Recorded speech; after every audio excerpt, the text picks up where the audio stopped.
શોરૂમમાં આગ લાગતા 50 bike સળગ્યા. Ghogha circle પાસેના જ્યોતિર્લિંગ એવન્યુ નામના કોમ્પ્લેક્સમાં આવેલા નેશનલ બેટરી નામના બાઇકના શોરૂમમાં આજે રાત્રે અચાનક જ આગ લાગતા ભાગદોડ મચી હતી, જે બનાવના પગલે ભારે ઉત્તેજનાનો માહોલ ન ફેલાઈ ગયો હતો.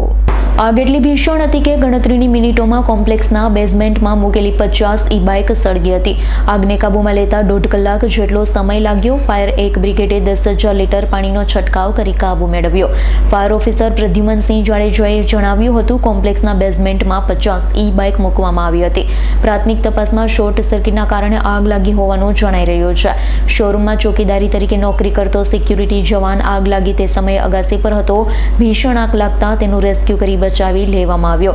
રાત્રે 8:30 વાગ્યાની આસપાસ આગ લાગી હતી. આગને બુઝાવવા માટે ફાયરના 3 બ્રાઉઝરના ઉપયોગ કરવામાં આવ્યા છે.